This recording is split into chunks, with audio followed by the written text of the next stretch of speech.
Hey, so the June LSAT's right around the corner. This show is gonna air, boy, like days for some people before the June LSAT starts. Yeah, Um, I wanted to talk to you, Ben. I have some thoughts on it, but let me just get your like gut reaction and then we can talk about it. sure. What do you think about tapering down your studies at the end, like before your official test? What's your opinion on tapering? Well, I've always thought that people should not do something the day before. And recently, or I guess over the last year or so, I've been saying that if you feel the need to taper down more than that, I kind of question whether you're doing too much already. To Like in begin my with. mind, wait, what? You're just doing too much to begin with. Like you've been Yeah, studying an uncivilized, unsustainable amount. If you really feel like you need to take time off before the official test, maybe yeah, you just shouldn't be studying that much, even if it's 6 weeks before the test. exactly. I think that when we study, we should study for an hour to 2 hours a day. And as you always say, it should be your best hour. And by best hour, I take that to mean at the best time of day for you to study and also be the hour in which you are the most intensely focused on what you're doing and pushing the ball forward with the test, right? Not lazily reading a question and chatting with somebody in text or anything like this. Is going after the things that are giving you trouble and Sure. really digging into them and understanding them, but in a way that's sustainable. So you can do it today and you can do it tomorrow and you can do it the next day. So when you get closer to a test, yeah, I'm okay with that, I guess, cooling off a little bit. But if you really need to cool off, yeah, my question would be, have you been doing too much all along? Yeah, and I 100% agree on that. You want to study a civilized, productive amount kind of Yeah, constantly.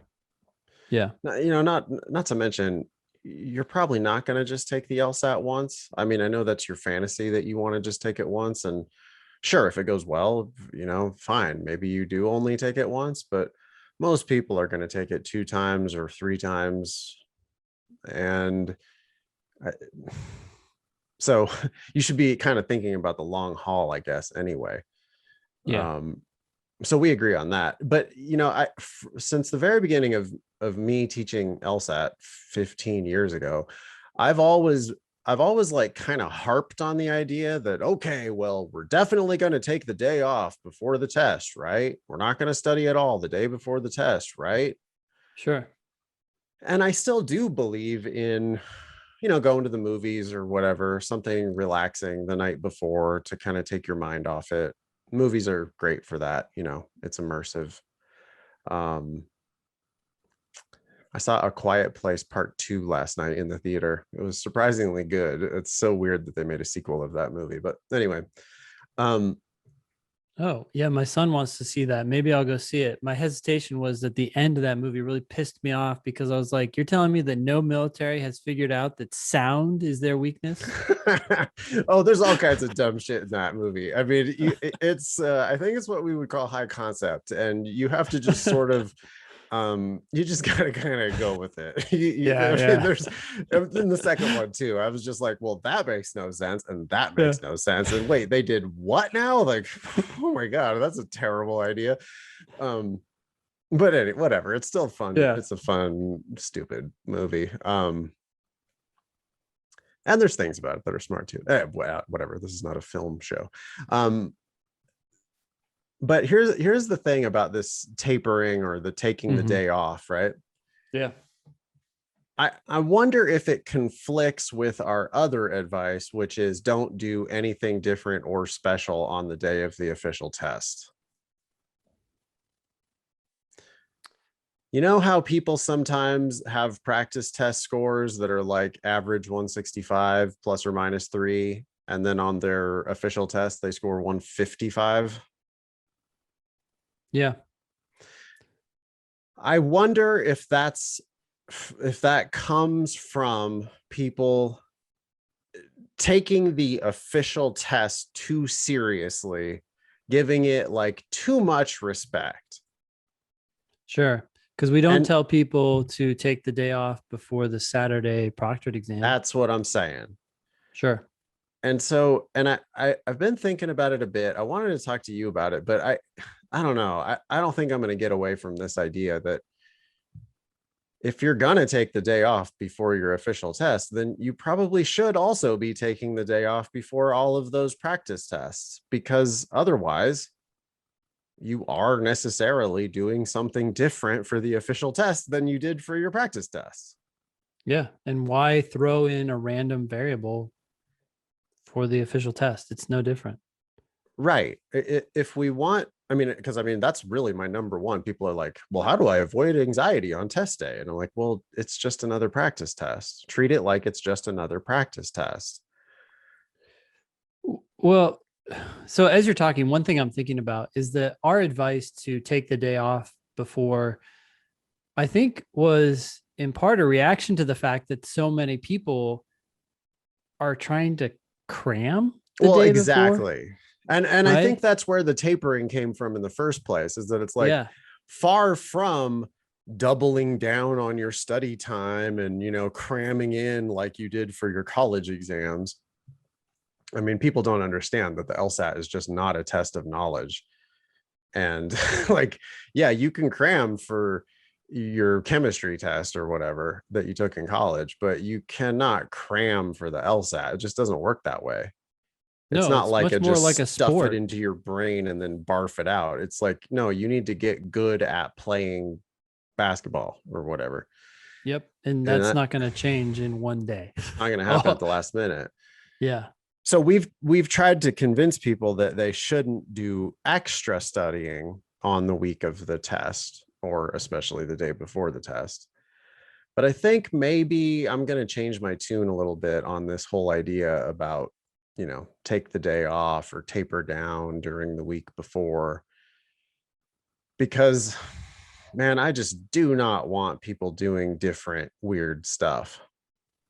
Did you see that conversation that I had on Slack, Ben, with one of our tutors No. about, well, there was a student who kept scoring like wildly different on official tests than they were scoring on their practice test. Hmm. And I just had a feeling, I was like, well, they got to be doing something different. And they Sure. claimed that they were doing everything exactly the same. Yeah. Nope, doing everything exactly the same. And I was like, really? Exactly the same? Are you sure you're not trying to finish the sections, or, you sure you're not triple checking questions on the day of the official test, or, like strategically, I was thinking doing something different. Nope, nope. Yeah. 100% doing everything exactly the same. Yeah. And I was like, shit, I don't know, man. This is a mystery. I don't know what's going on. And then I finally asked the tutor, I'm like, are they like, are they taking the test on like the same computer and in the same place and all that? And the tutor finds out, oh no, actually, this student, because they wanted a quiet spot to take the test, they had actually taken LSAC up on their offer of a hotel room. Hmm. And so they were taking the official test in a hotel room, which is totally 100% different from all of their practice tests. I mean, you're in a totally different physical environment. Like, it couldn't be more different in that way. Yeah. It's interesting because I could see that being a difference for some people that makes a difference in their score. At the same time, just to play devil's advocate here, that's kind of like one of those things where, okay, it's different, but you shouldn't give a shit, right? Like, Totally. And I'm not saying that it necessarily should change yeah, everything, yeah, but It could. And if I don't have any other explanation for why this student is scoring, like dramatically lower on their official test than they did on all their other tests, and I've already been through the whole, well, wait a second, are you like trying for your best score on the day of the test? Because that's not what you're supposed to do. You're supposed to be like embracing the Yeah. middle of your range. And, or, are you being like extra super careful, like triple checking and running out of time because you're triple checking stuff? Or, are you, and if I've gone through all of those questions and the student is like, no, 100%, just trying to do everything, just trying to treat it like it's just another practice test. But then you find out that they're going to an unfamiliar hotel room somewhere to sit and take the official test somewhere different than they've been taking all of their practice tests. Well, Hmm. then that now becomes my best hypothesis for why, and I know that it must also be changing the way the student is approaching the actual questions. Yeah. And that doesn't have to be, but it sure as hell seems like it is. Yeah. Well, so let me recap what we're saying just to get my mind wrapped around it. One, Yeah.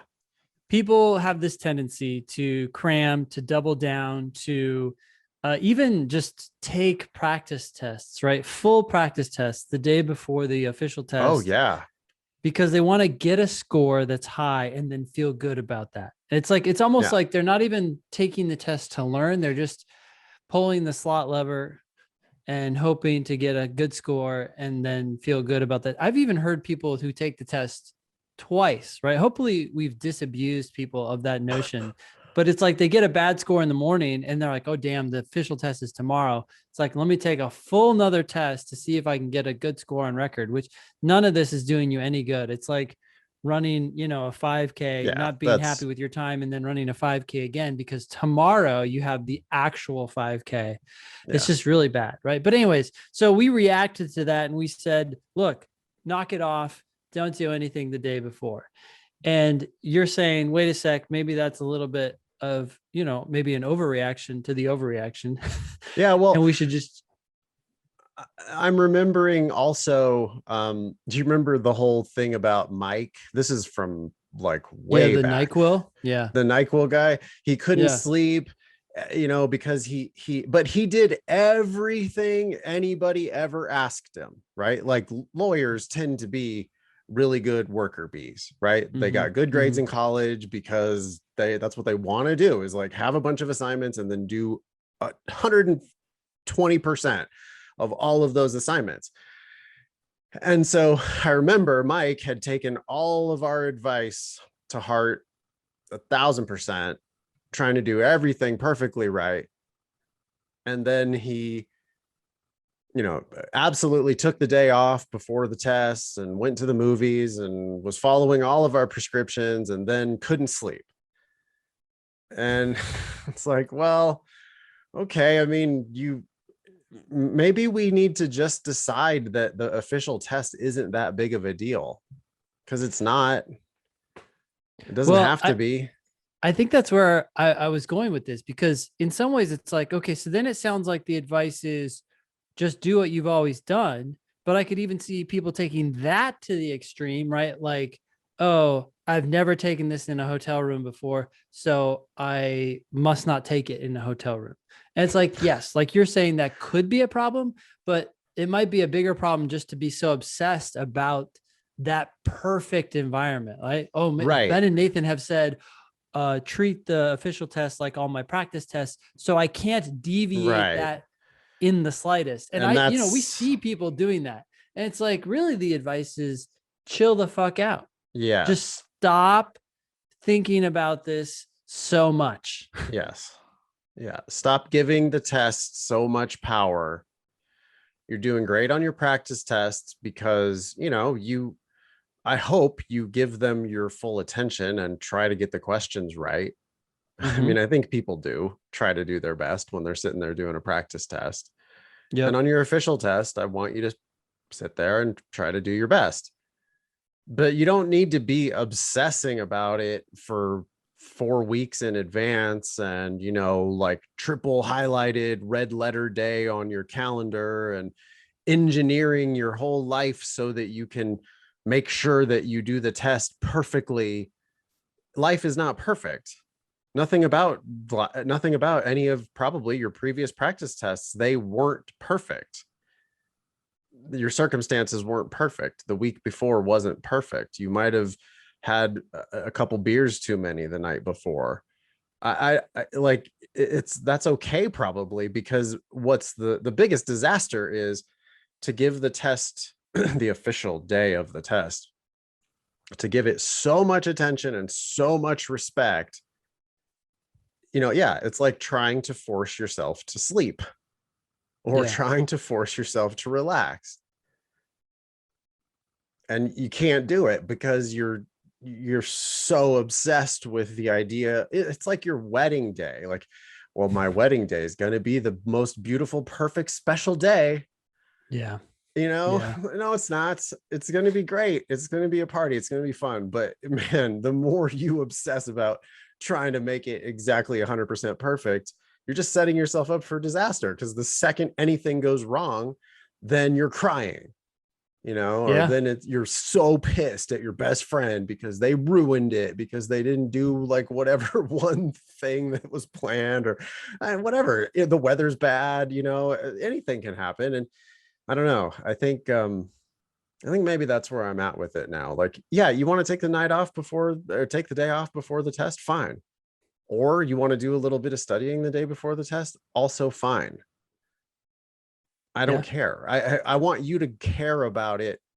It's ironic, I suppose, but I want you to care about it less. Yeah. Well, I think it's actually a good analogy. As you know, I'm getting married in September. Congratulations. And thank you. We submitted a schedule to one of the vendors and said, hey, we're going to have the ceremony at this time and then dinner at this time. And they were just all hour increments. And they wrote back and they're like, well, these things are going to take less than an hour or more than an hour. And we're like, yeah, we don't really care. The Right. schedule was not about this is exactly when things are going to happen. It's just a rough schedule so people know, this is how the evening is going to unfold. Things will start sooner than the schedule says, and things will start later than the schedule says. But it doesn't matter. The same should be true about the week, the month, or the days leading up to your official test. There's a rough outline of what you're going to do, and it should be close to what you have been doing. But if it doesn't match it, if you can't sleep, it doesn't matter. Yeah, you should be planning to take the test again anyway. If it doesn't totally work out in your favor, schools only care about your highest score. Whether it's your first test or your third test, it shouldn't really make much of a difference in your whole strategy and your whole outlook and everything. It should just be Yeah. like, well, I've put in a lot of studying. I know that my practice tests indicate a score that will get me where I want to go. And if I get that on this official test, great. And if I don't, then I'm going to take it again. And I'm just not going to like give the test so much power. I'm not going to like, even in the relaxing, right? I'm not going to like take the relaxing so seriously that Yeah. I end up causing the stress bomb to go off. Sorry, not to belabor this point, but you just made me think of two more things. So I really like how you said you can take it again. When you have the presumption that you're going to take the test 5 times, right? Yeah. It dethrones the next one because Yeah. it's like that's just one of 5. So yeah, good luck with that.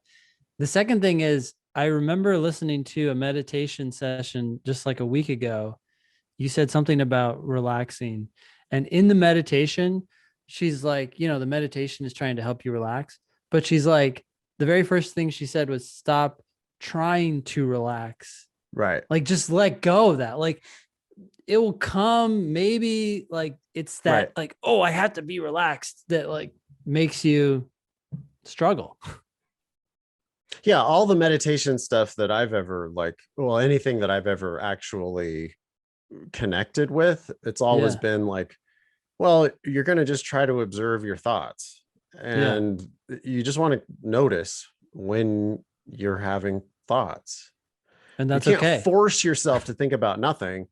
Yeah. You can just sort of observe, oh, now I'm thinking about what I'm going to have for dinner, and you just like let it pass. Yep. And it's you can't force yourself to clear your mind. You just have to be aware of what's going on inside your mind and just watch it. And then the more you practice it, the better and better you'll get at it.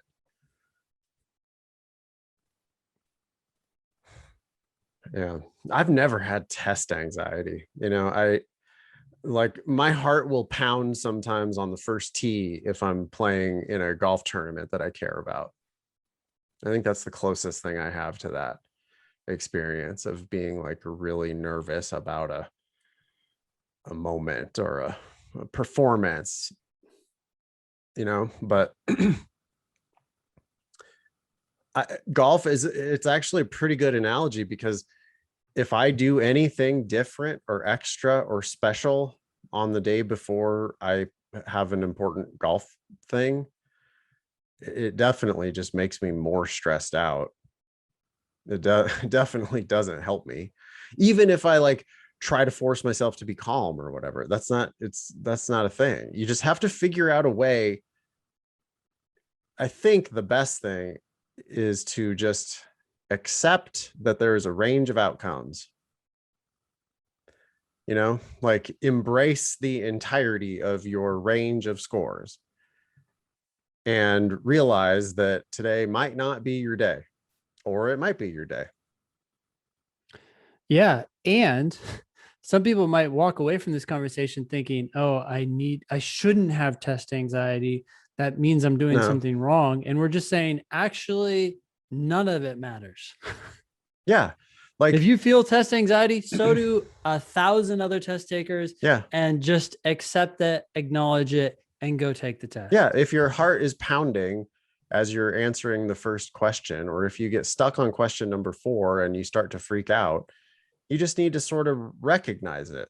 Like, oh, I wasn't expecting this one to be that hard, but for whatever reason, I'm missing something here. And it's stressing me out. And it's Okay. stressing me out, and my heart is pounding, and my palms are sweaty and whatever.